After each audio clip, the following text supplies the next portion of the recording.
Welcome to What's Up With That, a podcast too. The podcast where we explore the intriguing intersections of theology, politics, and religion, and just what's going on in the church. From deep theological discussions to the latest political debates, we dive into a variety of topics that spark curiosity and challenge conventional thinking. Whether you're a seasoned believer or just got curious, our conversations aim to inspire reflection and provoke thought. Join us as we seek to understand the complexities of faith in today's world and ask, what's up with that?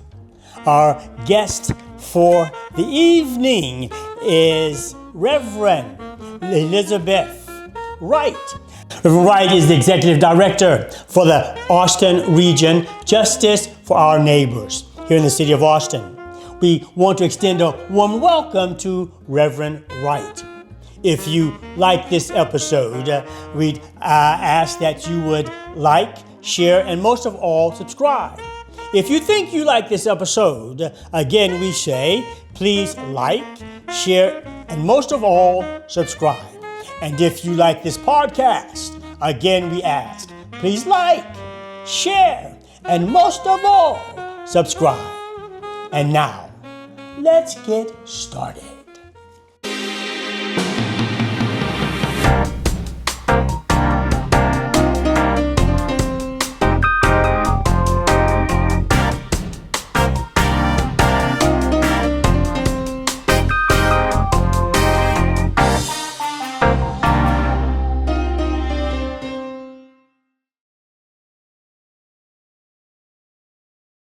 How you doing, Reverend Lizzie? I'm good. How are you doing?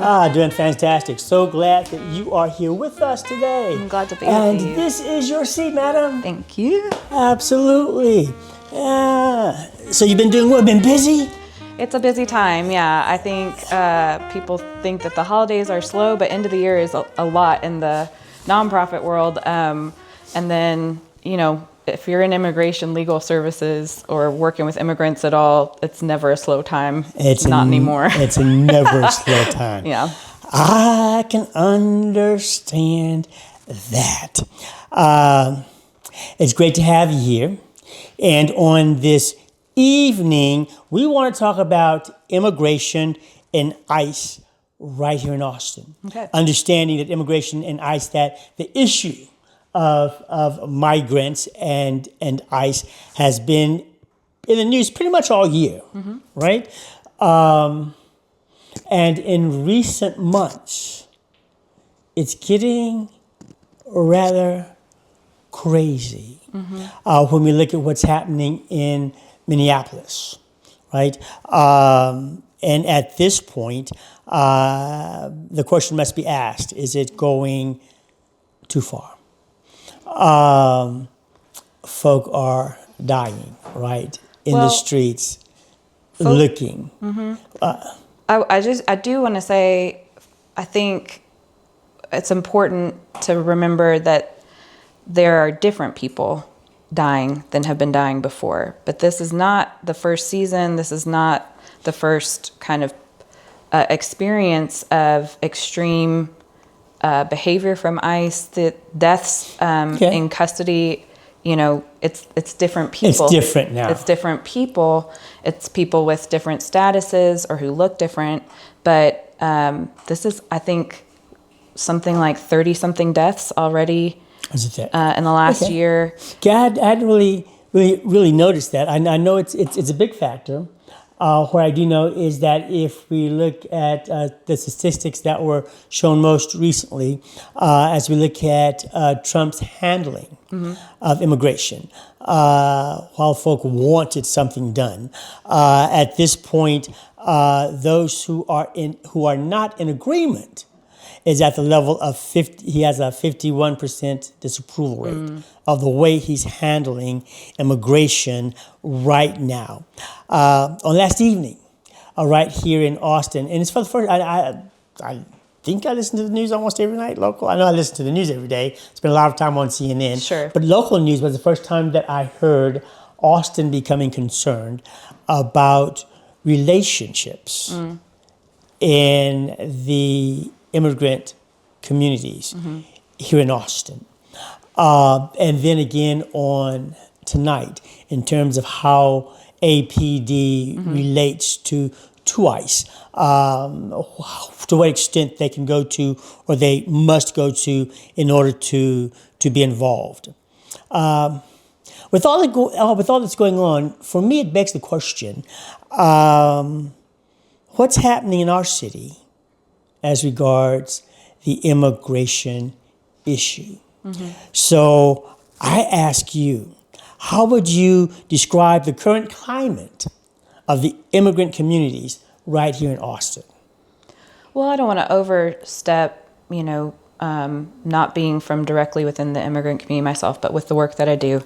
I think that there's been a lot of fear for a long time. I think, though, that we are seeing the kind of anxiety and terror that keeps people from leaving their homes. In Austin? Mm-hmm. Wow. Okay. I think some of what people don't realize is you're not always going to see, like, the absence of people at times can be harder to notice than the presence of people, right? So if you saw a big crowd somewhere, you take notice of it. If you see an empty space, unless it's somewhere you just always think of as being full. But one example is, and this is kind of digging into stereotypes, but if other people are going to stereotype, if you drive by Home Depot, you're not going to see the same numbers of people hanging out waiting for a job. Yeah, because it's not safe.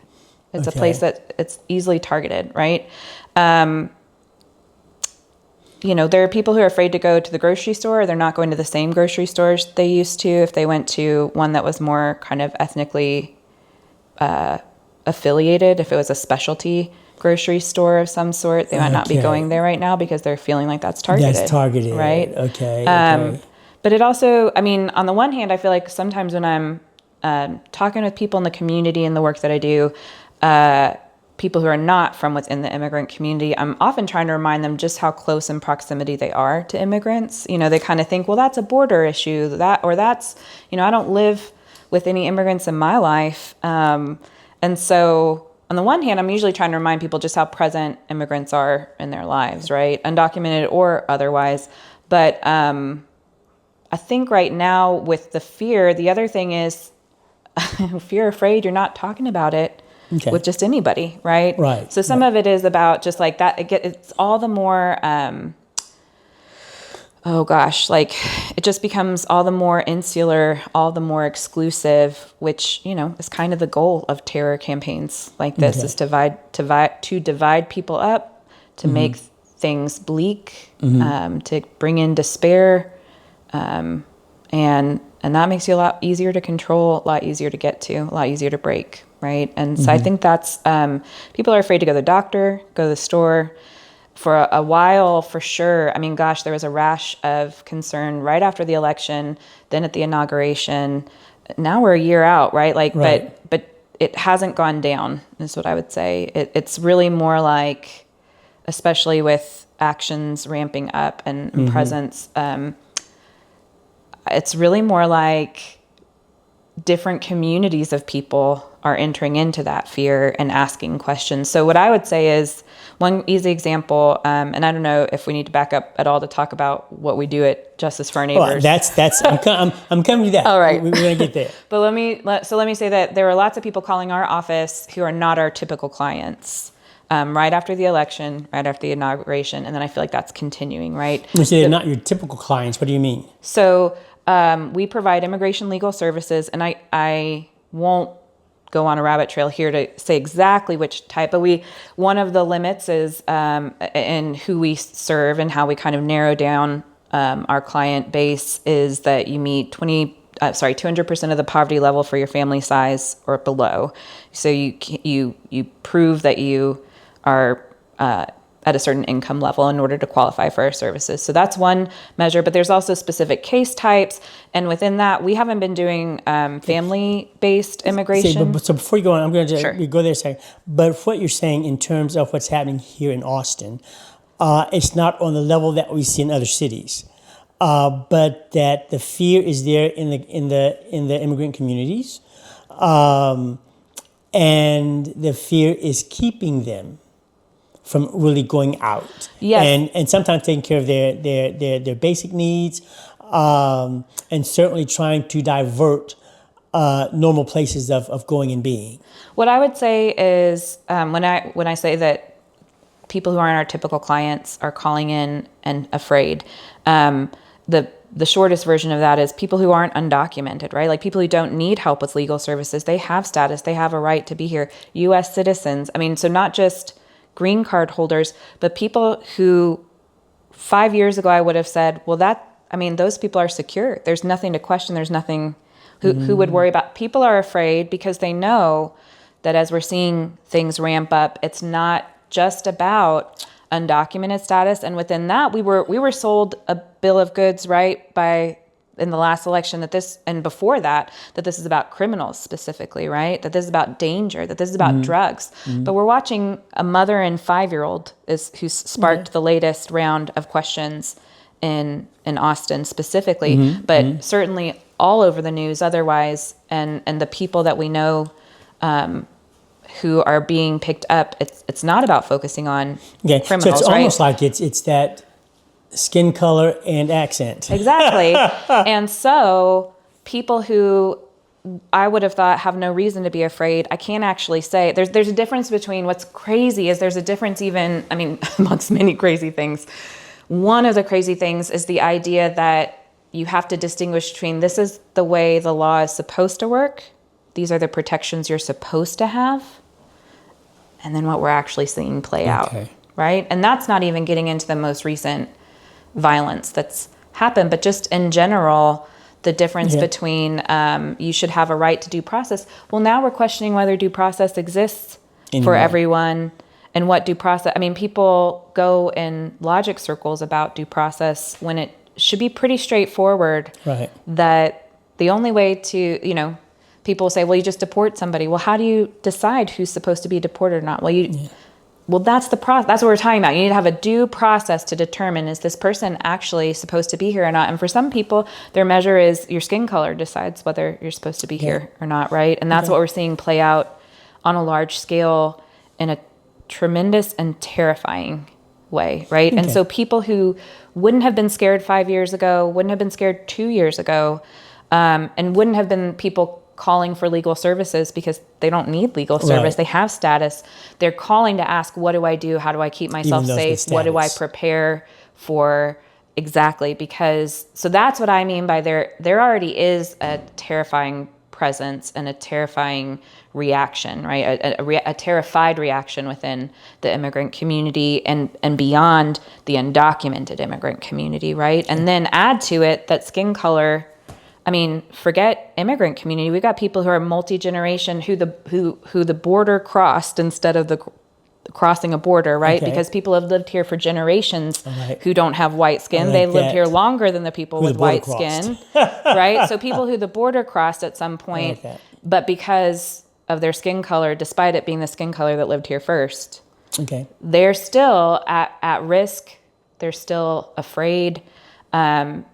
Because that's what we're seeing play out. It's not about the carrying out of the law, and that's setting aside even if law is good and just. And I have some questions about that too. I'm glad we'll get to that because I have lots of thoughts about that. But what is terrifying, gutting, just and infuriating, of course, too, is seeing how what's happening right now is not even about carrying out bad laws. It's about terrorizing people for how they look, sound, and deeply embedded in racism.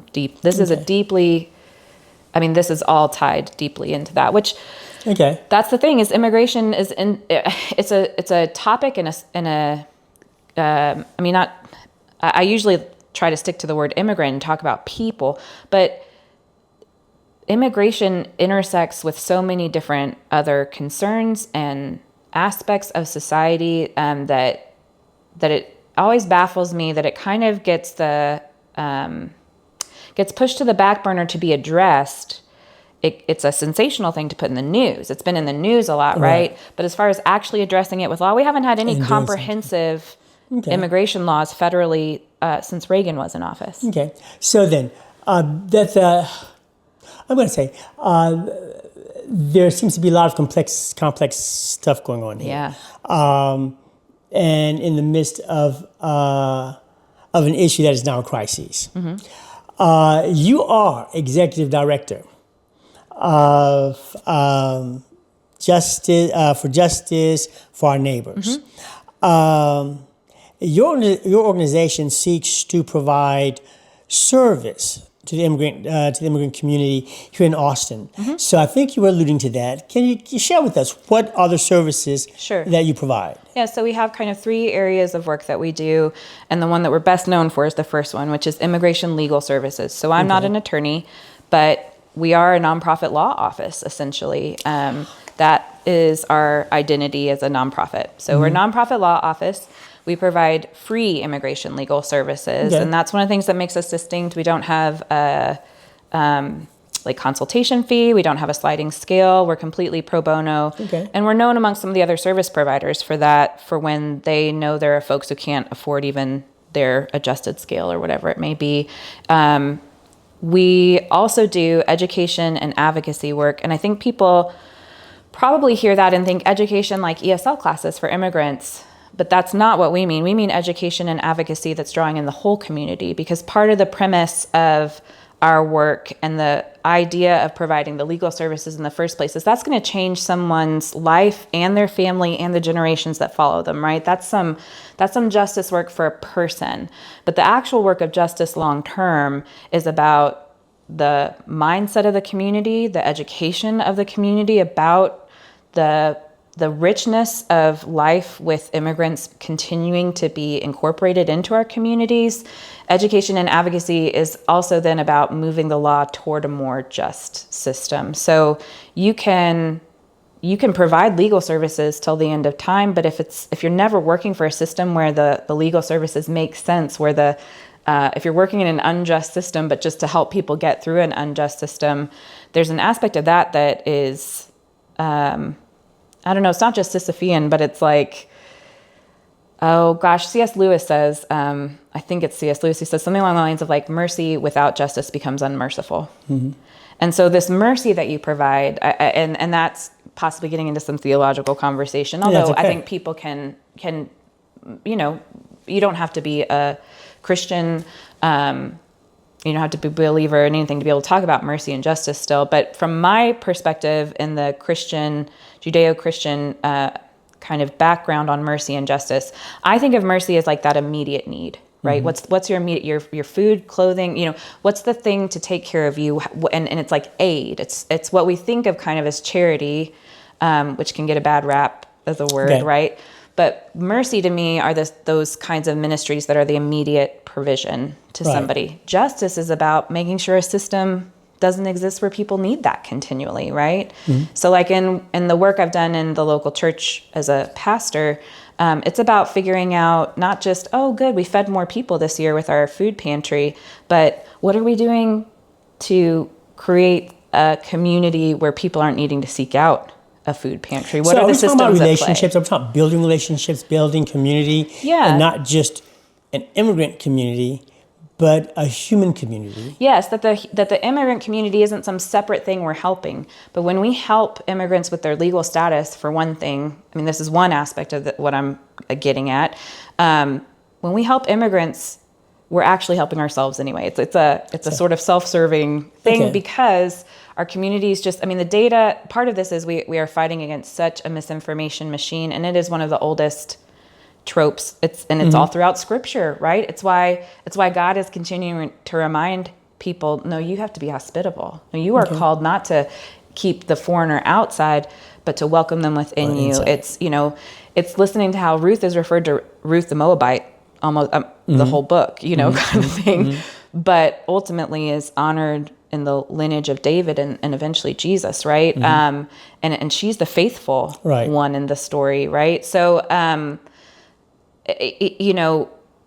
this idea that we help someone else because we're good and they need it, and this, that again gets back to that mercy thing of that's where a lot of churchy people, and churches can get stuck, right? Churchy people. Is on the giving of the things that makes you feel better. Okay, but what's more important is something significant is building a relationship. And also making sure that the system. Great that you gave someone food, but if the systems at play, or great that you provide immigration legal services to someone, but if the systems at play are excluding people from ever having a path forward, our current system has such a backlog in things like even U visas are a status that law enforcement officers sign off on. Mm-hmm. It's for somebody who's helped them in the apprehension or prosecution of a criminal. And so the law enforcement agency is saying this person needs protection. They need a U visa, and we're going to sign off on it. Congress sets the number that we can give out each year. There's at least a 12-year. It was 12 years when I first started this work 7 years ago. Okay. So there's a 12-year wait. They could clear that backlog. Okay. They could clear that backlog. So what? So the system is why? Because let me be clear. Because until you actually get that U visa in your hand, you have no status and no safeguards. You don't get to say, I put my application in.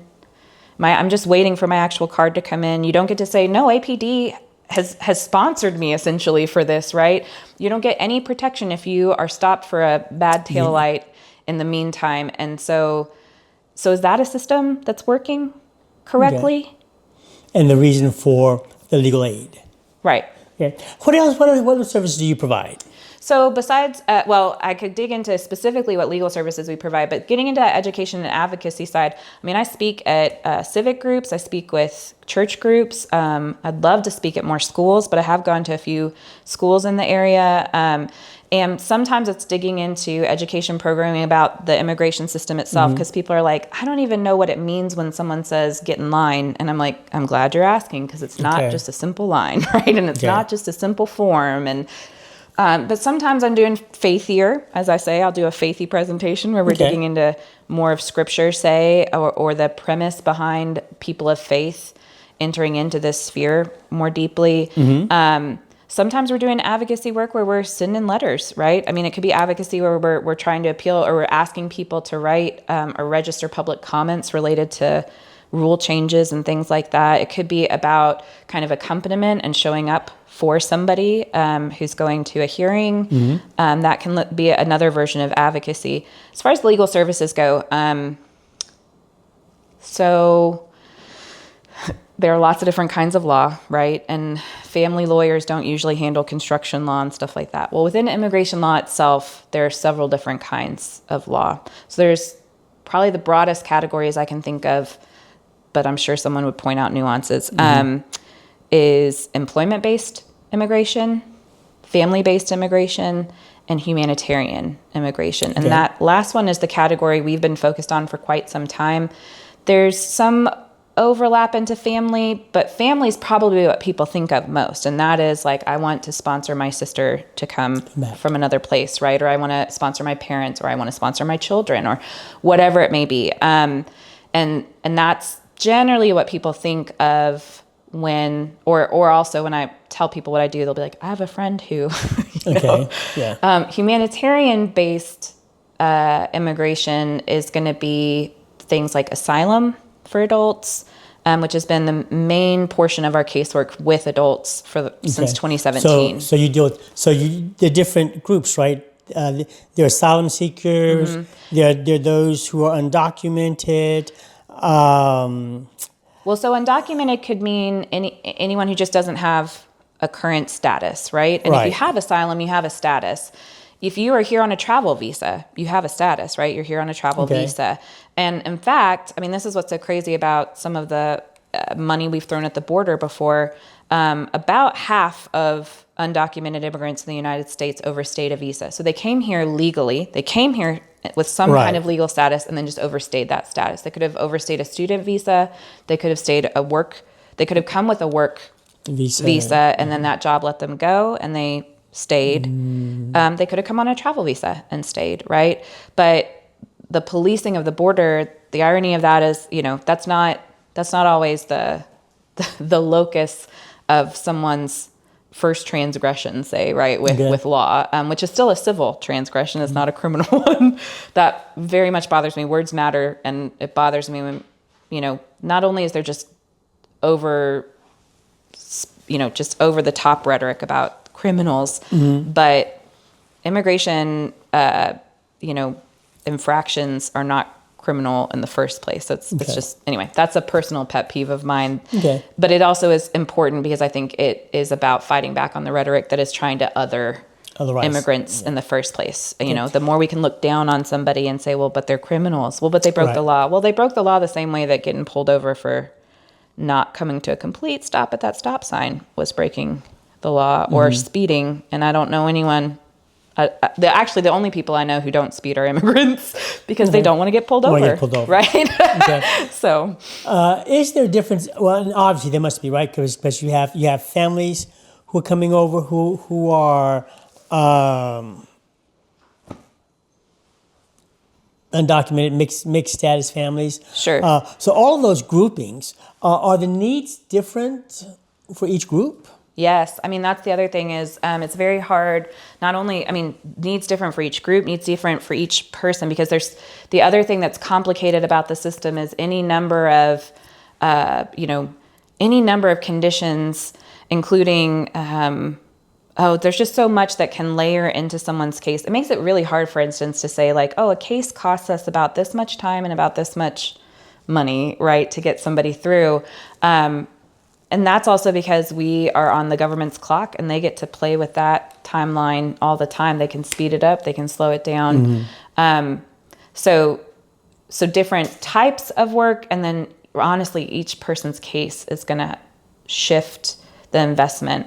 And that to me is, I don't want to pretend like other attorneys don't have to dig in deep on human stuff sometimes, right? Or read people well. They probably have to get really good at it. I don't think they spend enough time on that probably in law school, in the same way that there are lots of things they don't talk about in seminary that you have to learn. But I'm in such admiration of the attorneys that I've worked with in the time I've been at Justice for Our Neighbors and in our wider network. I should say that too. We're part of a larger network of about 19 chapters throughout the country. Okay.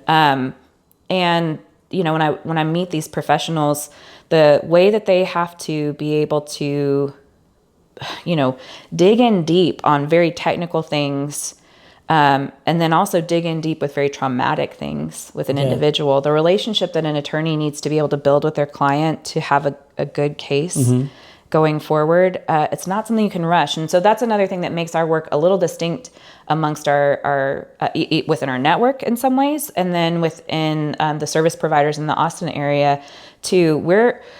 We struggled during COVID with having to be remote because how do you read someone's face? And not everybody has access to Zoom, and they don't have the data on their phone, or they don't have the Wi-Fi connection at home, or the computer to do it. Sometimes kids had it from school, but you didn't want necessarily somebody having to use anyway. So that was a very hard time, and it really slowed things down in our work because we really rely on being able to be with the person and really read what they need. And it doesn't mean hand holding. If someone's able, you read where they are though. And that's going to really influence what our long-term relationship on the legal services side of things look like. Okay, so I want to be sure, because as we close out, might want to do an ask. We want folks to clearly understand your services. So one is the legal services that you provide. And like I Two said, is the advocacy. And education. And three is education. Now,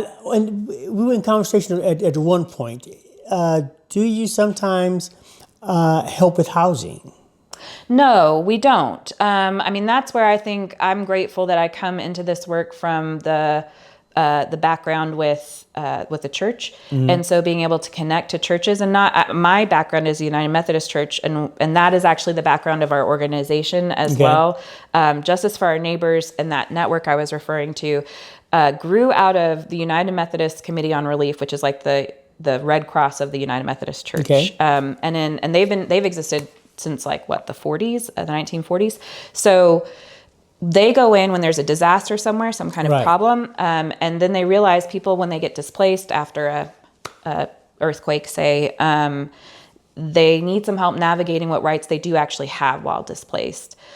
I like to say that while they did that kind of disaster work, eventually there were those who started to notice that the immigration system in the United States itself was a disaster, and that there were people who needed help navigating it just outright, whether they were displaced because of a disaster that UMCOR is helping with or not. And so there was a program that began under the umbrella of UMCOR, and it, officially launched as Justice for Our Neighbors, and it was a national entity in 1999. Our office opened we incorporated in 2013 and started taking cases in 2014 here in the Austin area. And like I said, there are chapters all over. Our network is now called the Immigration Law and Justice Network, but we've retained the name Justice for Our Neighbors here in Austin. And so I've got to think back to, you were asking what we do and why. But more of a specific, what you do. Yeah. I'm going to ask a question a little bit later. Okay. But when folk give, they give because they understand the work that you do. Yeah. So seeking to help us clearly understand exactly what it is that comes out of your office. Legal assistance, advocacy, and education. So folk can really understand what's going on. Yeah. And does that sort of fit the mold right there? I did hear you say you connect with others. And as you do those connections, would that be in regard to churches who might be able to assist with helping with housing, other kinds of things? Yeah, sorry, that's what you're asking about, is have we done housing? No, we haven't, but yes, by building partnerships with other organizations, we kind of stay focused then on this work of our responsibility is to provide immigration legal services. We've got to see that roll through. We've got to do our part because we've signed and agreed to be this advocate for them in that way, right? So we have to see that through. It's so easy to get pulled in other directions, and honestly, in part because things like your housing can affect your case. So and on the kids side, on the minors side of the work we do, the majority of our clients that are children, we seek what's called special immigrant juvenile status for them. And for that, you have to go to a state court first. Okay. And that depends on which county you live in. And let me tell you, you'd rather live in Travis County than Williamson County, but now we're getting into other issues and concerns in our community related to housing, related to affordability. You want to be in Travis over Bastrop County as well. And so if you can't afford to be in Travis, we had a legal assistant when I very first got here who really got kind of sucked into trying to help a family find an apartment, and it was very hard for me as well to kind of rein her back in, because she was very frustrated saying, well, I'm just spending so much time on this. And I had to say, that's not our work. There are other people who do that. And I get why it matters because of how it affects the case. But we aren't looking, that's not our specialty. That's not what we dig into, right? But that's where I can come in from my side, not an attorney, not on the legal staff side, and work our connections and find the people who So somewhere who in can there, help us. there is a form of assistance, but your focus is helping them with their legal issues. Yeah. If that comes up, you can sort of, that's not what we do, but I can refer you out. Yeah. I would thing. say no one should be coming to us looking for housing help, Okay. right? And then find out if they have legal services to work on. It's more that they come to us and we might be able to help them get connected to other services they're not aware of and who they can trust. That's the other thing, is getting back to where we started. How do you know who you can go to? And what if also the idea of being able to partner with churches, what if church is the place where harm happened to you before immigrating? What if persecution related to your religion is exactly what led you here in the first place? So again, that someone might have their own church community here, but they don't know that they can go to another place and that it would be a safe so that place becomes a challenge for them. So that's where we can become a connecting point as well to some other aid, some other resources, some other community, right? To keep building out that community and hopefully be seen as another trusted partner who's connecting them to another trusted partner. But your focus primarily is legal, and that as legal far as piece direct services go like that, is broad, and so it requires a lot. Yeah. Okay. I mean, so I'm going to it's ask a another big question. investment. I think that's, I just want to say to what you asked before too, though, when you say when people give, what are they giving toward? I think people think of the legal services most, right? Because that's kind of our direct service side of things. And I guess I would say that's the hardest area to fund in some ways, even because it doesn't have as much opportunity. But we can maybe talk about more of that. I would just say though that most of the time, like I don't have a set speaking fee for coming to do a program. Probably maybe I'll have board members who push towards something like that at some point, or someone who says we got to structure that out. But almost in the same vein as we don't charge our clients, we want to be able to keep that kind of service free, because also, my goodness, I want education and information to be accessible, right? I don't want it to be about, oh, well, we can't have her come speak. So sometimes people give gifts to the organization out of that, either individually or an if it's a civic group or like a women's group or a Sunday school class or something, they might put together a gift from that organization even as part of it. But when people are giving, you're helping support all the things, right? All the different parts of it. But probably people think most specifically of the legal services themselves. Okay. Yeah. So actually, as you find yourself in Austin, where are the persons in the various migrant communities coming from? Well, I think that it's important to name the misconception that they're primarily from Mexico in our area. That's not to say that there's not a presence of Mexican immigrants, and the Mexican consulate is a good partner in our area. But so would the largest percentage be But the Mexican? northern triangle really is the and that includes Honduras, El Salvador, and Guatemala. Those three together, they wouldn't singularly in those three, but the northern triangle together is the concentration of immigrants in the Austin area, the highest concentration. Mexican nationals would probably be next. But we have a high Asian population, higher than people think. I don't have a number to give you. I should have looked that stat up ahead of time. That's okay. But I think the other thing people are unaware of in Austin is the number of people from the Caribbean and from Western Africa, from kind of primarily the western portion of Africa, but all over as well. And then we got an influx, like many places, of Afghans for a while. We've had Ukrainians move in to the area, but I would say the Guatemalan, Honduran, and Salvadoran populations kind of are the strongest. But we've got folks from the Democratic Republic of Congo. We've got pockets of people. So that community is broad, and hence when we hear about the immigrant population, oftentimes we say black and brown, brown and black. That immigration population is not just brown, but that it's also populations of black folk. Yeah, I do have numbers for you there, because some of them stay in my mind. So in 1970, it probably, in the United States, the black population in the United States, of the black people living residents, right? Not U.S. citizen, obviously, and not just undocumented, but of all black individuals living in the United States in 1970, it would have been about 1 in 100 that were immigrants. Today, it's closer to 1 in 10. Really?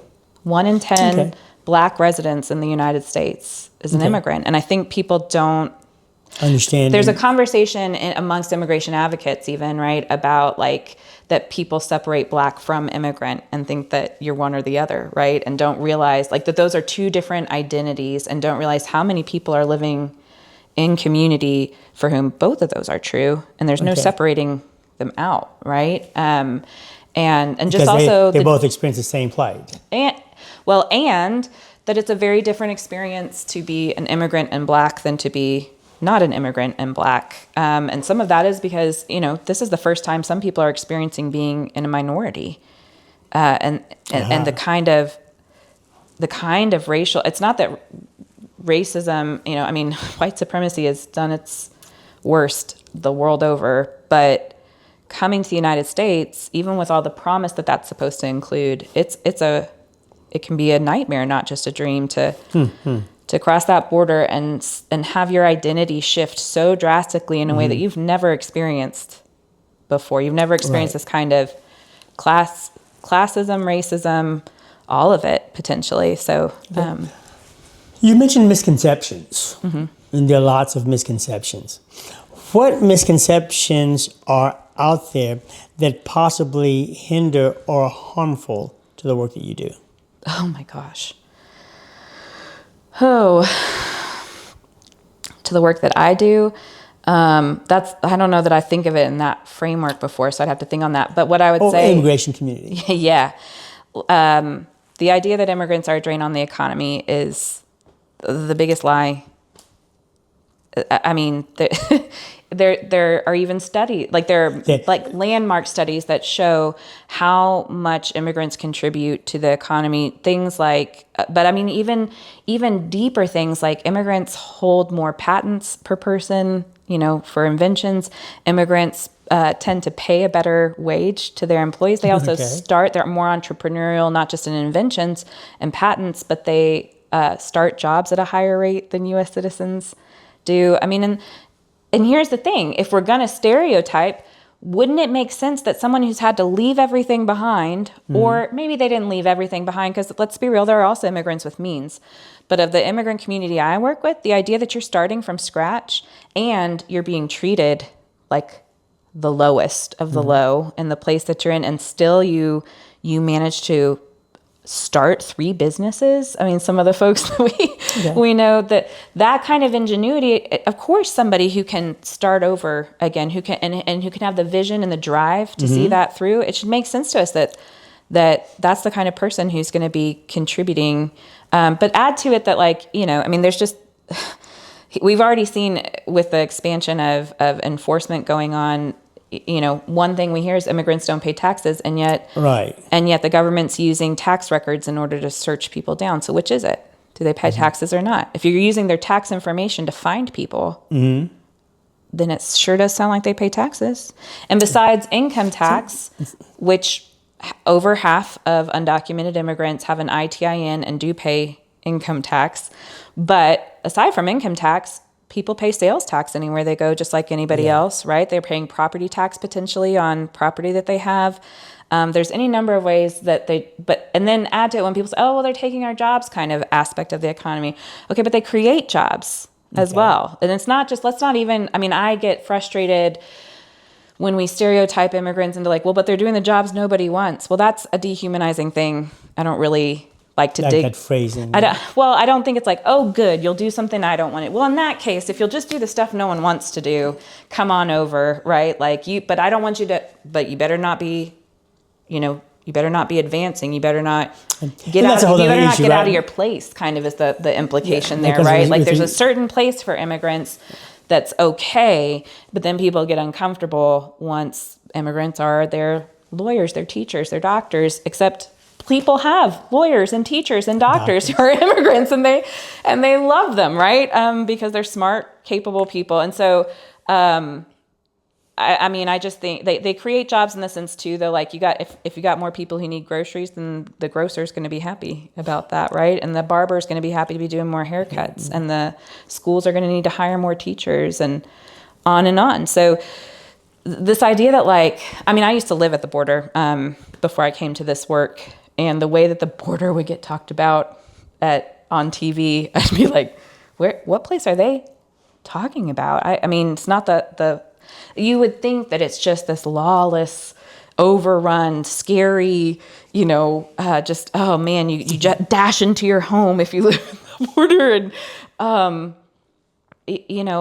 the reality is, or this idea that there'd be caravans of people and they're just going to mob the border and mob the wall or mob a port of entry. It's not true. And even if there is a high influx of people at any given time, there's also then a high influx of contribution that happens corresponding to that. And as they settle in and to seek to acquire their dreams and working, and they are giving back. Sure, yeah. And then also, I'm a history major. The flip side of that also is when we have had less strict laws at the border, when we are talking about the border and we're talking about the strictness of getting back and forth, right?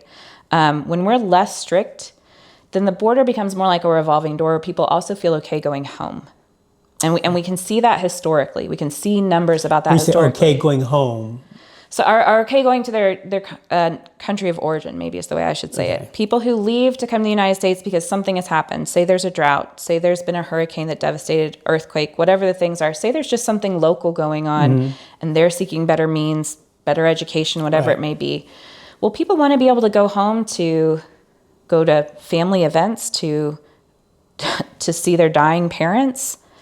They may want to go back for a season, because things have gotten better. Right. But the problem is when you're afraid you might not be able to get to the United States again, should you need a boost of something, should you need an economic boost through a job, you can get there.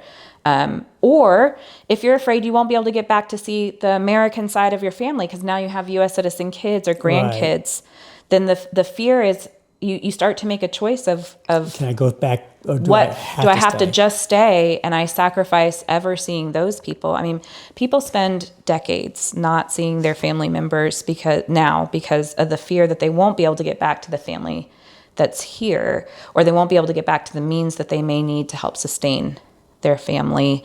And when we've had a better kind of revolving door aspect to the law and the way we handle the border, and that's not an open border. That's not what I'm talking about.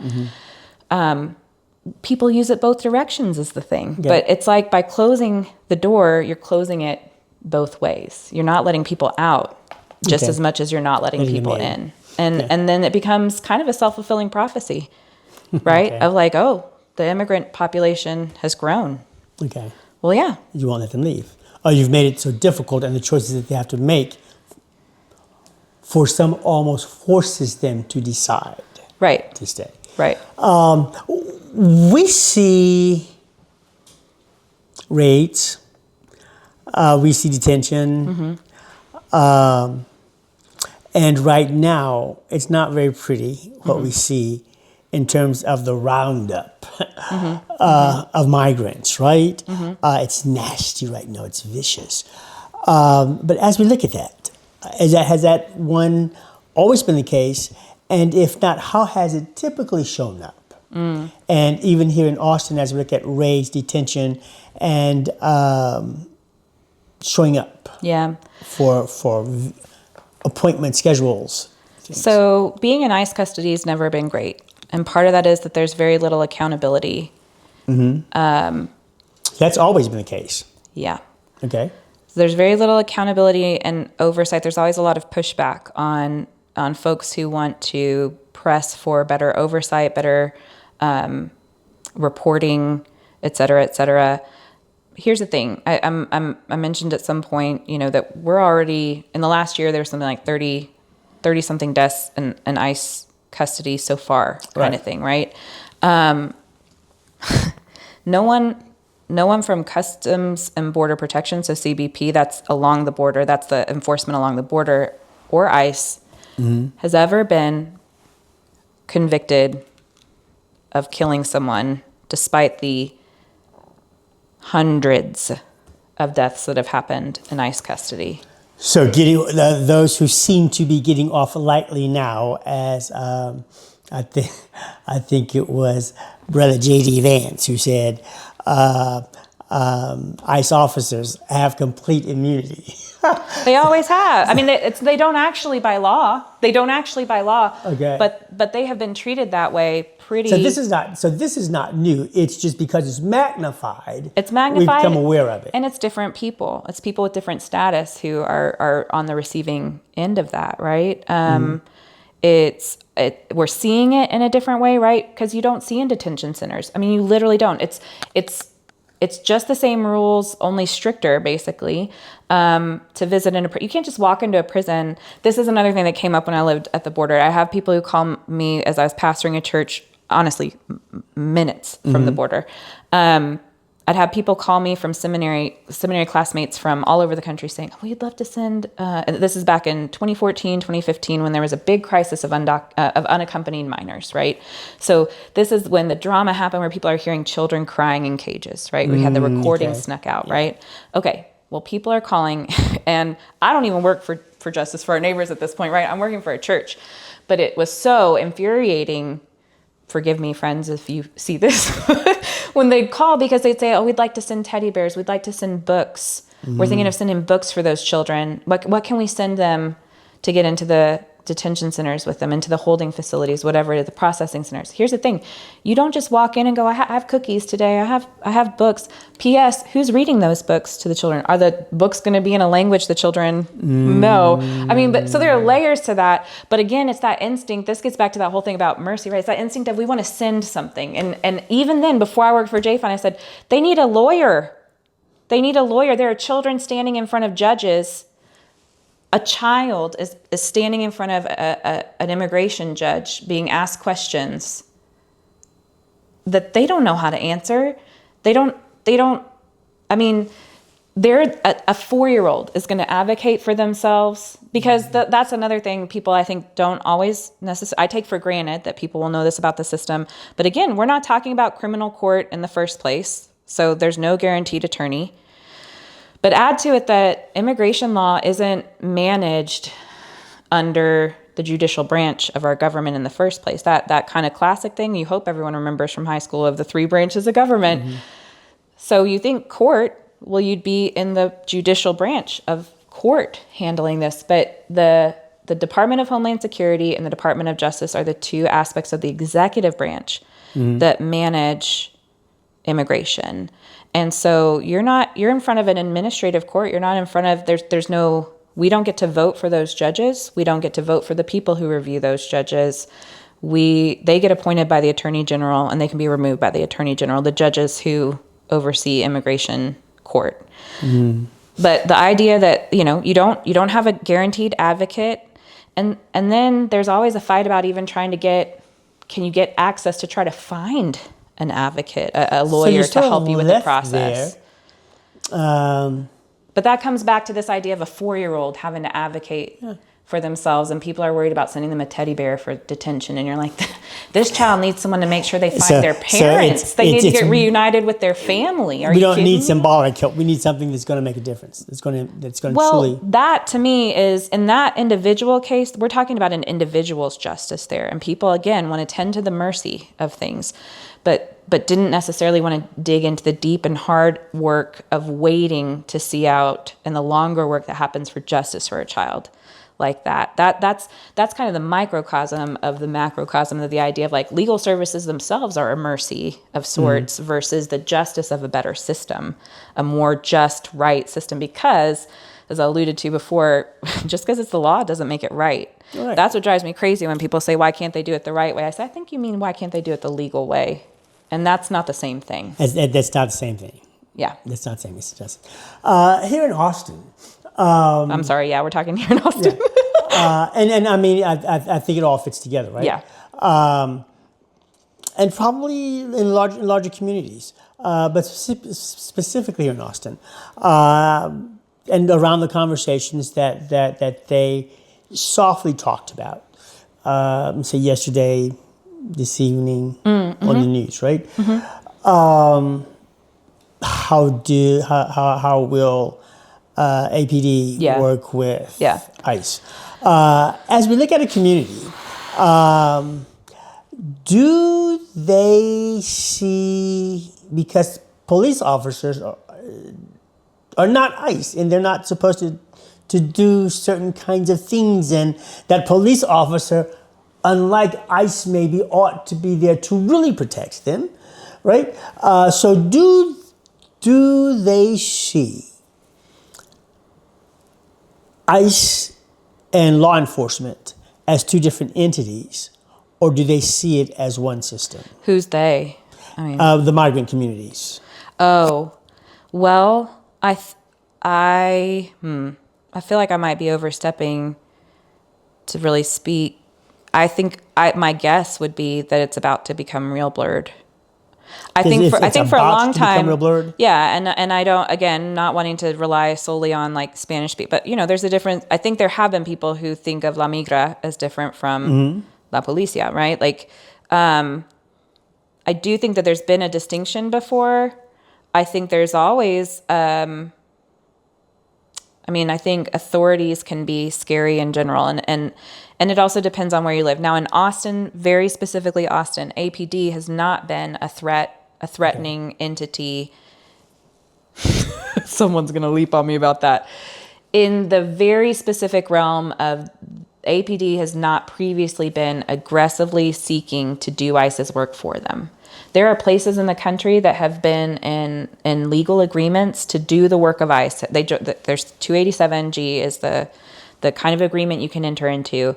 So there are sheriff's offices the nation over, and certainly even near to us. I mean, that's some of the work that grassroots advocates and others press back on, is trying to get places to drop those agreements in Bastrop and Hayes and all the, so there are local law enforcement agencies that can enter into purposefully wanting to do ICE's work. What we're talking about happening right now in Austin, what's come up in the last couple of days, is that the Texas legislature passed a law that was particularly bent toward preventing any place like Austin or somewhere else from any kind of so-called sanctuary activity. So Austin had previously said, we're making sure our APD officers don't ask about status. That's not their job. Right. And that's true. It's not their job. There is a whole law enforcement entity out there about that. And unless somebody's name pops up because there's a very specific detainer that got sent out about them, then it wasn't APD's job. And that the leadership and policy of APD was such that APD should not be asking for status. What has happened is the state has now made it so that you can't keep an Austin police, you can't have a policy that says they don't ask about it. Okay. So now it's kind of depends on who shows up to help you. If you call for aid, which is what supposedly there was a distress call, this case about a mother and her 5-year-old who got deported. If you call about something in distress, there was another story of a man who called for emergency services related to his mental health, and then something popped up, and so then there was a question of whether EMT could take him to the hospital or not. But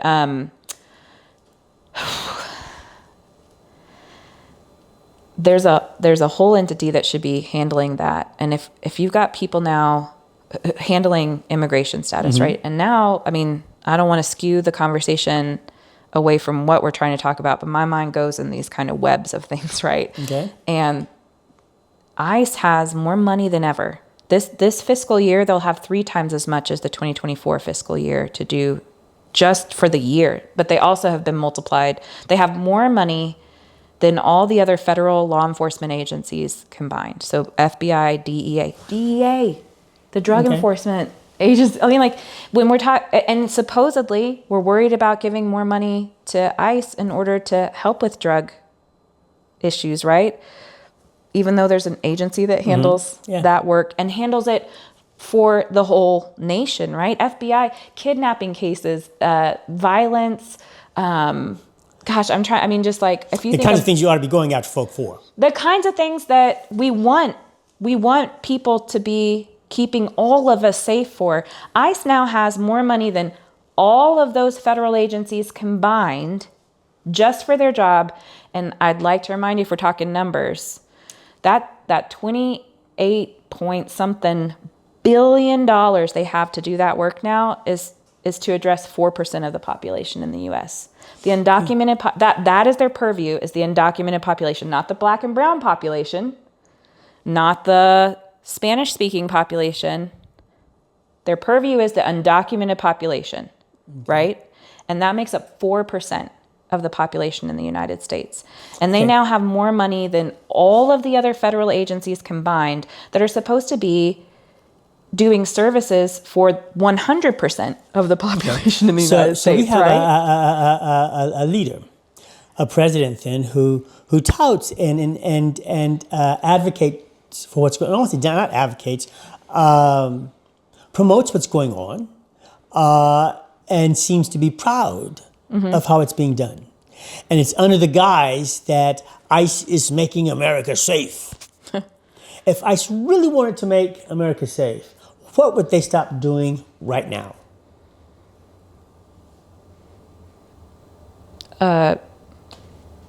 Going door to door. Okay. They don't need to go door to door.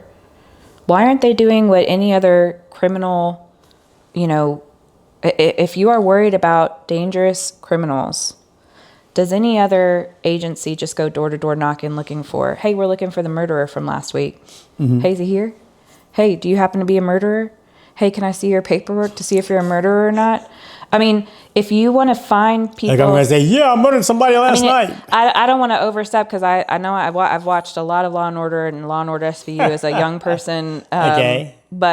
And I watch other crime shows too, a lot of British procedurals though now at this point. But so I don't want to act like I know exactly how it goes. But when you're actually trying to keep people safe, the way that we go about that most of the time is strategic, thoughtful, educated work.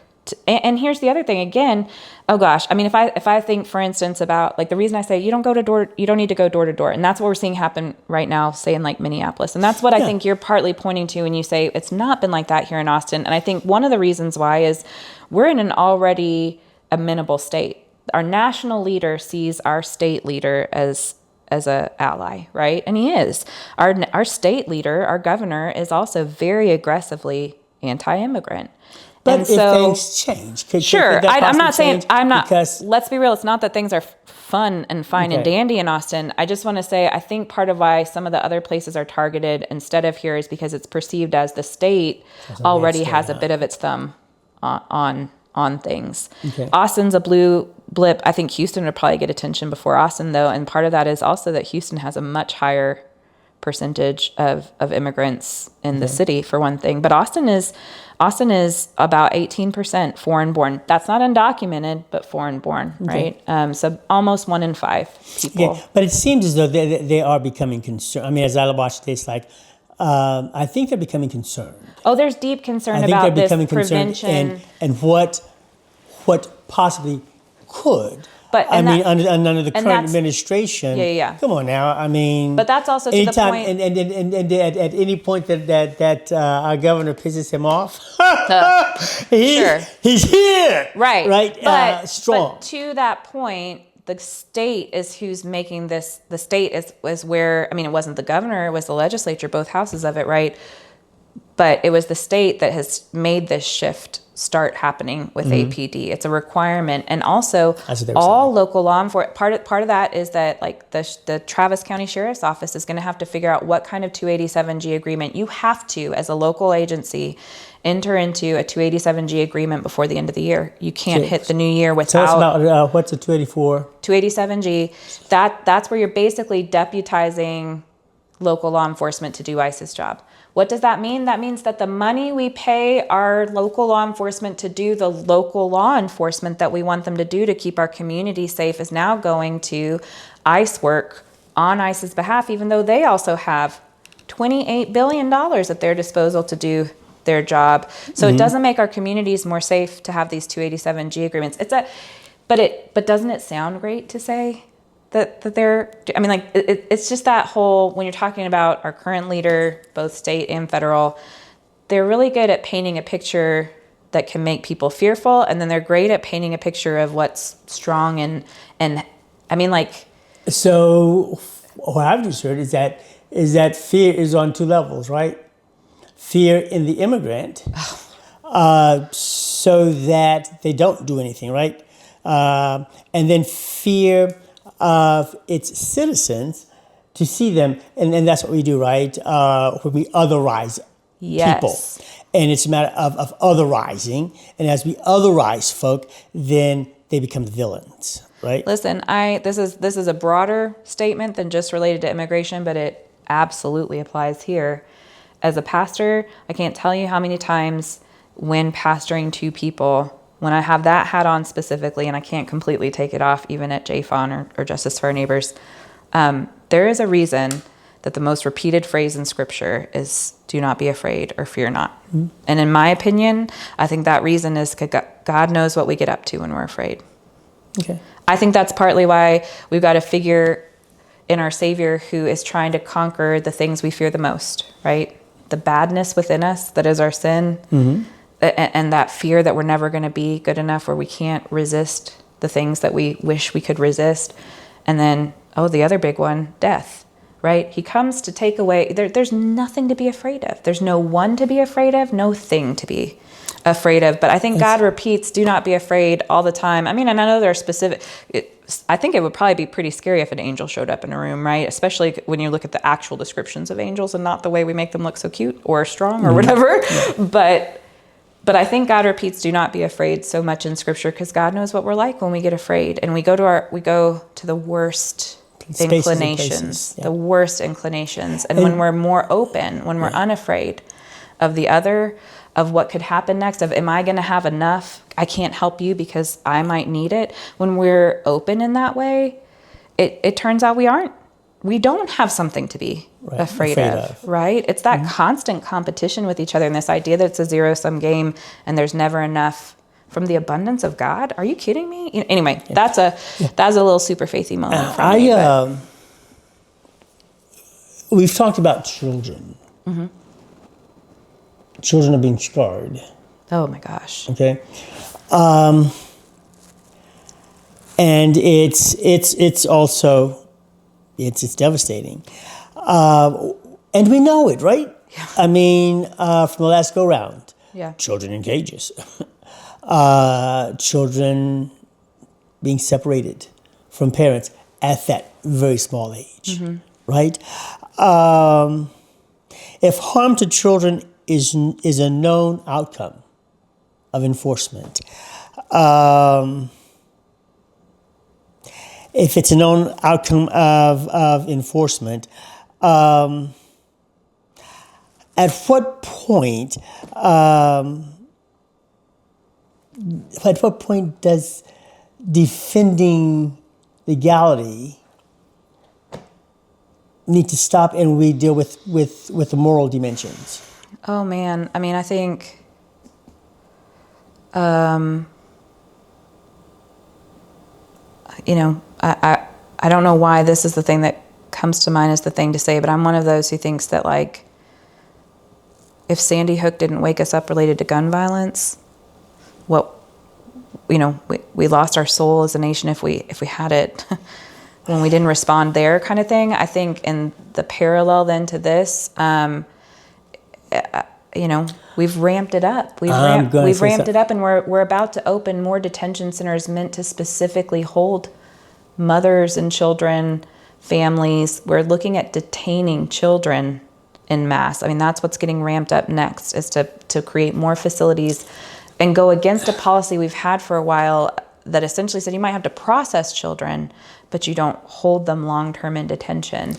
And we're about to open a whole new door on that as well. So what, it seems that there are some who have completely left behind the morality of the precious gift that children are. Okay, so you mentioned Sandy Hook. You're going to look at Uvalde. Sure. Just the numbers, and come on, school shootings are. And so, would that be the notion, based on what you said, that the children that have been killed and we've done nothing? If we don't care enough to do something for our own children, then we certainly are not going to care about the children of those who are being otherized. Right. Is that a fair statement? I think we see that playing out. I think we see how the othering and the dehumanizing is even able to strip away what seems to be the hook sometimes for people, right? Which is children, that they'll at least kind of stop at the thought of an innocent child, right? That's why we got to have the advancement, although, it started with an executive order, but part of why DACA happened was because people were able to think, well, those kids didn't choose to come across the border. Right. They were brought across the border, right? And you can't hold against someone that they've now lived all of their life that they can remember in the United States, say, or something like that. But, the interesting thing, though, about bringing up children is some of what I've talked about in my education part of my work is I like to press people to ask, when does it stop? So you're kind of asking that question in the most fundamental way. But I also want to know, when does a child not count? Like, when do you stop counting them as a child worth advocating for, even if you're going to advocate for the morality of we should be protecting children? If that's something that, if we could just get to great, we should for sure be protecting children. When does that end, right? And why does a child count more than a 30-year-old man? Because I can promise you, you can raise more money for children, for instance. You can get programming, you can get grants, you can get any number of things if you focus on children. Next up is women. And I'm a woman who believes that women deserve some help in this world in a lot of places. However, I also think, when did we decide that a 30-year-old man who comes across the border on his own, well, now he's someone we can detain in abusive, terrible conditions long-term and not feel, we don't need to feel anything about that, right? Like that, my question partly is, when do we draw the line in general? When do we stop believing somebody's worth? In some ways, I think we strip away, rather than thinking like, oh, well, because they make a decision, babies do things that they know are wrong, and they say no once they learn no, they love to say it back, right? So, when do we decide that someone no longer has kind of inherent human dignity that deserves that kind of acknowledgement? Okay. And when does it go away? And I guess focus on kids. I sometimes sub in a school that is largely Hispanic, and so as I look at that, and I think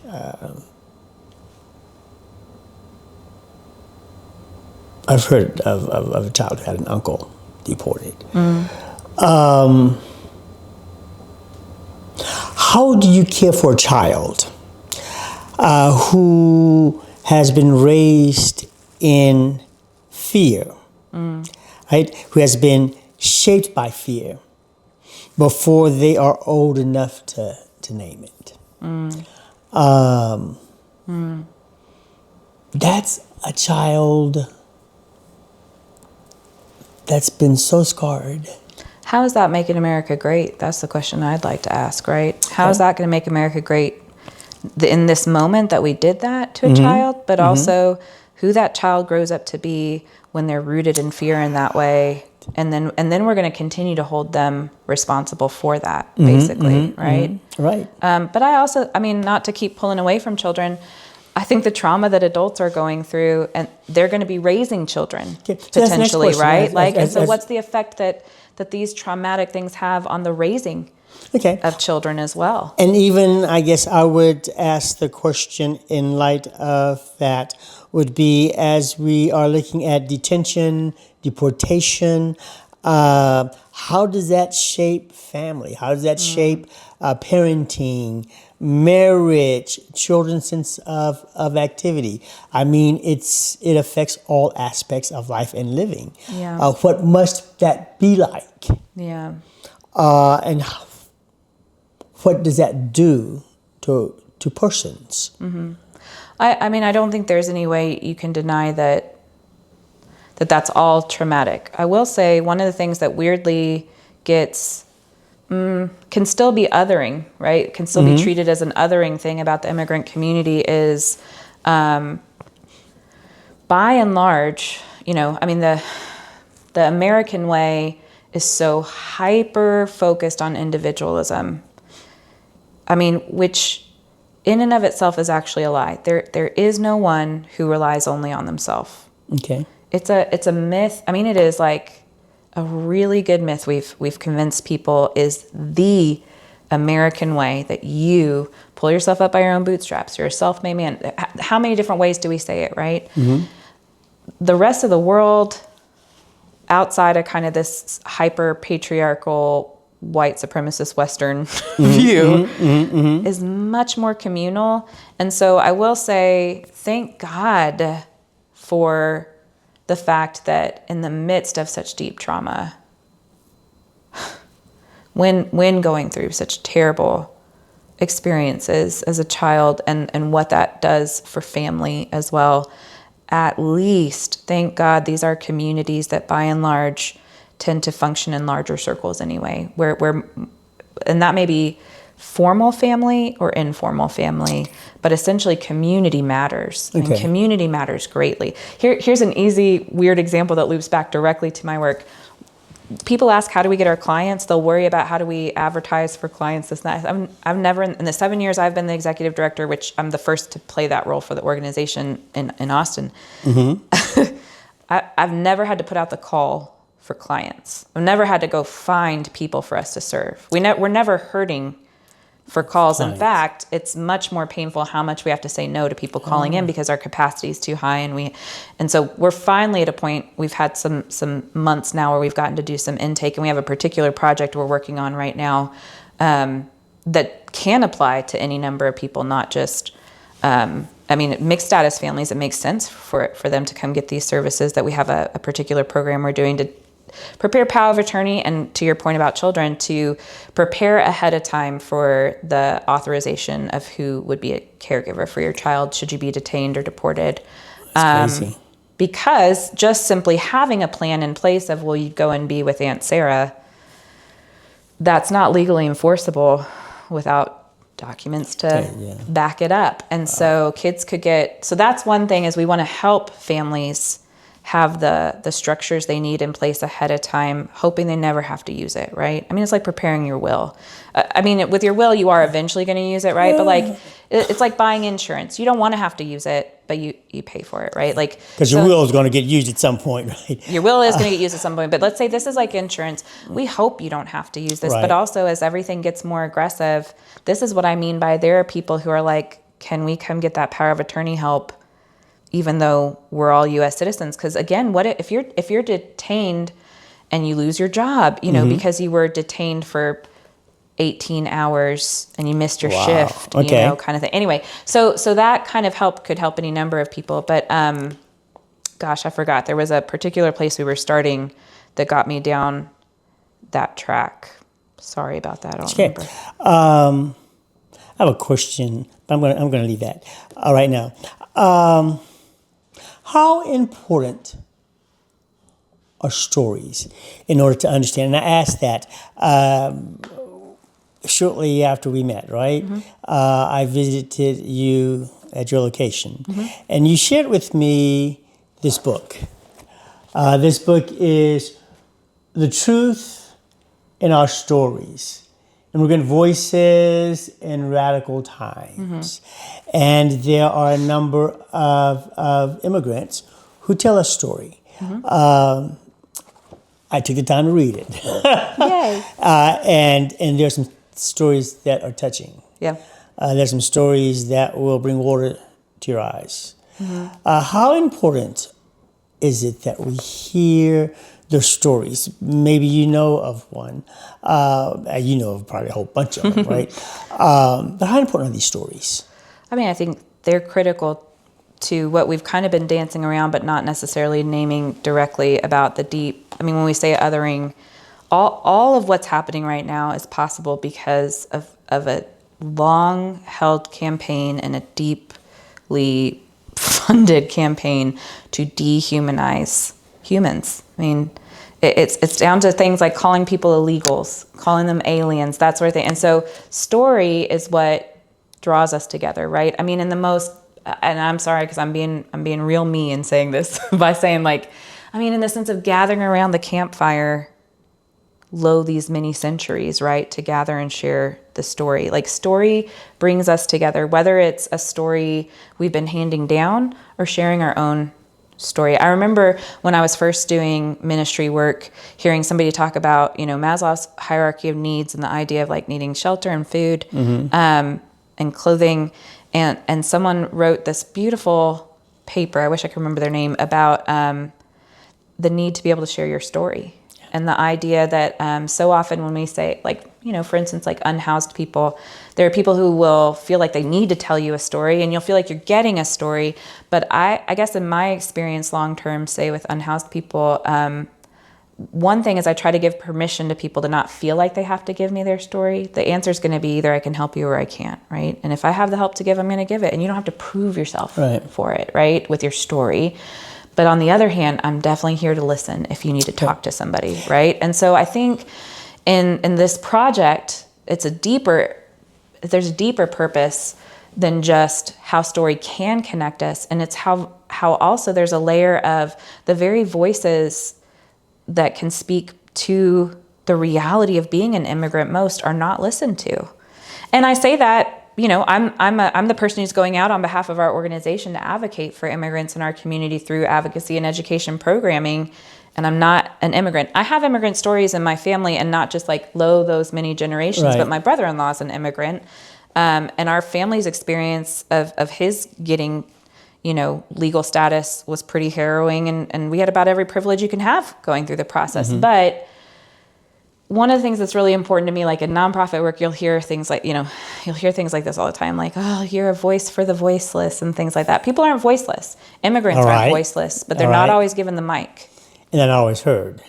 And they're not always listened to. There you go. But they're not, they're not always listened to, but they're not always given a chance even in the first place, much less listened to, right? And so the drive behind this project that we worked collaboratively with some other folks on, but did it organizationally, was to be sure we would get 12 stories and not really focusing on this is what drove me away from home and the terrors I went through to get here. That is a whole other aspect that people are so dismissive of, so judgmental about. How could you send your child off? Well, I don't know, Moses' mother put him into the water and she's a hero. Anyway. But many of these stories are stories of hope. But these stories are about the experience here in the United States. And so it's highlighting it's highlighting a bit of here's the dream I'm pursuing, and yet here's also the nightmares I've experienced in the midst of it. Because the challenge, I think there was one who the father was deported. Yeah. Right? And it took years for them to be reunited. Yeah. That's hard. He had to wife, children. Right. So the stories are heartfelt, right? But also speaking to hope, one of the stories that's shared is a person who herself picked food as a child, was a food picker, and has stories of that just being existence for years as a child. In the summer times, et cetera, et cetera. She talks about how she wishes she could take her kids to go do that work now. And really appreciate it. Because she, and I'm so glad for this, does not feel shame about that. In fact, that's the craziest thing of all, is that we would act like that's a lowly thing. These are the people who feed America, as she says. And she wants her children to know what it feels like to feed America. But she also, speaking of hope, flips houses for a living, has a whole other business she has not been picking food her whole life, but she doesn't see it as something she couldn't take her own children to do in the summer sometime kind of thing. And I think that's amazing. That's great. Yeah. The value of the lessons. How do you see? Yeah. What do you see? I guess it begs, how do we? No, that's not it. It's. I want to get this right here. What does it mean to truly see, not the other, but to truly see one another, and not as cases, right? Not as roles or policies, but as human beings created with dignity. I think some of that is, sometimes I think there's too much emphasis in the sharing of story and humanity on this is going to sound funny, but on what is in common. I think part of truly acknowledging the full human dignity of another is also being okay with the differences. I had a radically different childhood from someone, and I can feel sympathetic about the idea of I did not spend my summers in the fields, and I thought I was bored, but man, I'd rather be bored than doing that sometimes in the summers. I wasn't always going to camp out the wazoo or whatever, but I think sometimes getting to the rich place of deeply acknowledging human dignity is also being okay with the idea that people will have a different experience from you, and not having to force it into being, and so I understand that, and so I get that. It's like fully accepting the richness of experience, the richness of creation. I mean, if I go to a more theological place of it, what a sad, boring God we have if God's created in my image, right? If we get that wrong the other way around, and where we think, I'm just going to make God a bigger version of me. Okay. And encountering another, rather than fear of the other, the idea that this is an opportunity to know the fullness of God better through this person, because their difference is particularly going to bear something about to God establish to me. relationships that you can be open enough to embrace the other. Yeah, and For who they are and for their experiences. Again, not to just only seek out the other for what we might be able to find in common, but specifically to seek out the other for what you don't know and you don't experience and you don't necessarily understand automatically, because that's such a gift to be able to bring into relationship with one another, right? And that's, I mean, again, that to me is a rich experience of God and holiness, to be able to encounter an aspect of God I can't know on my own, and I need someone else to bring to me in the body that we are and in the image that they bear. I think that's a missing aspect in the human dignity conversation a lot of time. I think we get stuck on, let's find our common ground. And I'm not against finding common ground, but let's not stop there, and let's not, because it's almost like it implies we just, I don't know, I guess as humans we work in dualities, right, or dichotomies, and it implies that the common is the only good part. Yeah, it's and so it's still inherently othering you.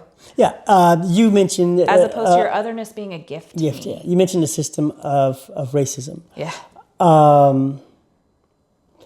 As we and folk don't mean to intend to be racist. I did my student teaching in Humble, Texas, 100 years ago. It's been when Humble was the oil place, and everybody. So it's predominantly white. There was this one kid, Joe. Joe was black. Great kid, right? As I was leaving, the teacher that I was placed with for my student teaching, Larry, he said, Don, it's so glad to have you here. Our kids really needed this because they don't see many black people. I said, Joe. And I said, Larry, but you got Joe. Yeah. Well, we don't see Joe as black. He's like one of us. So it's almost like when we see the commonness, then you become like me. I don't have to accept your differences. But somewhere, it's not a matter of how much like me I can make you. Yes. Right? It's to understand that God made you like you are. Right. And mine is to embrace you where you are. Well, because in that statement, the implication there was if they'd noticed that Joe was black, there'd be something wrong with that. Yes. And if they noticed Joe was, it's that them even acknowledging that, like it's their, weirdly, his own naming of, if he were black, we'd see him as someone else. Yes.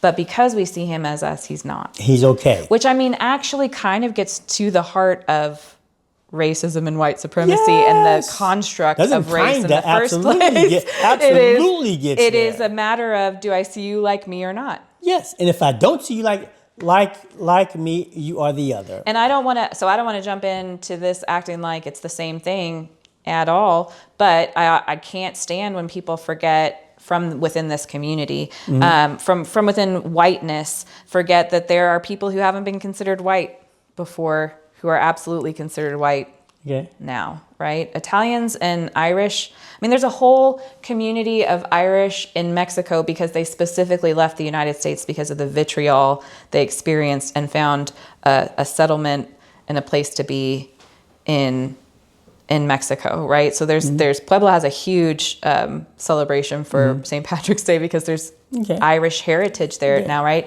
My first memories in Texas are in the German Hill Country, and again, these were German freethinkers. They were not treated well. German, you would think. I mean, aren't they the ones who eventually said they were the master race, right? Like Wow. the epitome of whiteness, right? But Germans in the United States in the 1800s, some of them experienced, especially, and free thinkers is partly because their religion made them different, and the fact that they were not religious, right? So these German free thinkers headed to the hill country because it was apart, and Texas was far enough from kind of the heat of things that they could start these communities in the hill country this way. And so, once we decide you're enough like us, then you get to be, I mean, in this case, we're talking, you get to be white, right? Right. But, so that's what I mean by like, in that story of Joe, I mean, just in that example, it reminds me of I really can't stand the word tolerance, especially if someone's trying to use it in a really positive way, like we're here, we're working on I don't need to be just tolerated. Tolerance, right? It's, there's a way in which it's like we're enough over the difference of who Joe is to be, because we see enough of ourselves in him. That's what I mean by, I think, deeper relationship and deeper, honestly, deeper holiness. If I just let my faithy side really fly, I think there's a deeper holiness in not trying to overlook the difference, but sit with and be okay with, and not just tolerate, but learn what it is to love that someone is different from you. Not like, oh, thank goodness you're enough like me, but oh, thank goodness you're not. Thank goodness you learn so much. Thank goodness you bring a whole other aspect to life, a whole other window, a whole other thought process, a whole other, this goes into any, neurodivergence is a huge thing right now, where we're opening up to the idea that like, what if people who think differently have gifts we need, rather than you need to fit into this very particular, so if it can go into a number of different things. Women and men, right? The different types of leadership, although let's be real, there's overlap there, but this idea of like the hyper masculine form, let's put it that way, instead of women, a masculine approach to leadership versus a feminine approach to leadership, or an individualistic and hierarchical versus collaborative. You need both. Okay, you need both. Women haven't just on the side. Women haven't ruined the workplace. They've transformed it. Wow. But for people who like a hierarchical structure, individualistic structure, it's going to be uncomfortable, right? So I'm going to ask, if justice, and in our conversation, what I'm hearing is that justice is not only about the law. Oh, yeah. Justice also encompasses right relationships. And I'm going to ask, as we look at Austin. So, okay, sorry. I'm going to ask you, as we look at Austin, what relationships need tending to right now in Austin before we become, or potentially become, like some of the other cities that are, begin to experience what some other cities are experiencing now? Oh, gosh. I mean, we're talking about right now, right? How do police and ICE work together? And as we look at that, what are some relationships in all of that, looking at it, and as they are preparing, what are some relationships that need tending to right now in Austin?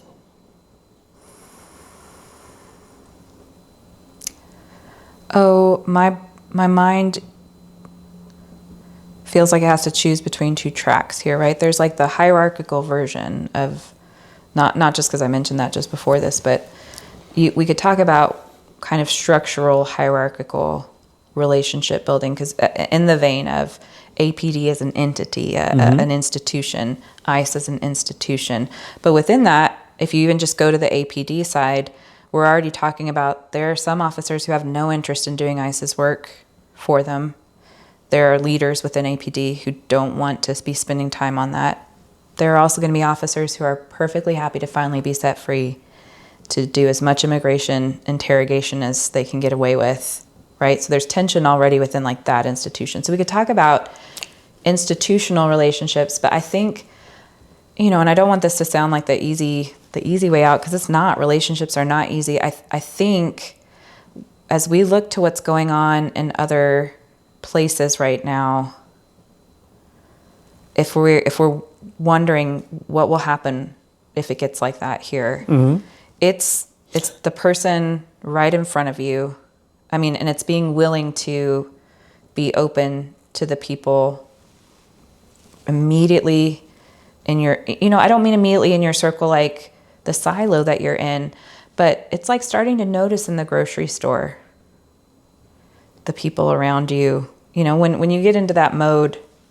I don't know, I'm probably sounding a little too woo-woo or something by saying that, but like, I'm not talking about just your neighbors and your nice, little neighborhood kind of thing, but it's like in every space you occupy, beginning to notice the people around you, and to be willing to be open, not to think I'm going through my day with just my goal in mind, with just my interest in mind, but realizing every space we enter into publicly right now is a space of communal need, but also an opportunity for communal offering to one another. And so,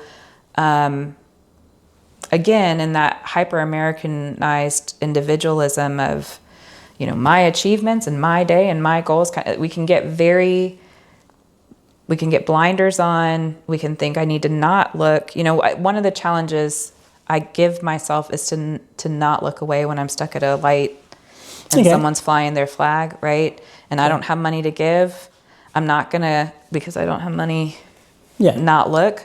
But I'm going to make eye contact because that's a real person. And that establishes a connection. Sometimes. That's a real. I'm going to move this a little bit. I believe that as we look at the city where we live, that we need to be aware of what's going on, where we are. We need to know how we can get involved, and how we might begin to form relationships so that we can become trusted persons for folk who might be struggling with an immigration status. My prayer is that you have benefited, that you have learned something this evening, and if not, that you've heard enough that where your mind is tossing a little bit and the wheels are turning and you're ready to ask the question, what's up with that? Hope that you will join us in our next episode. Until then, be blessed.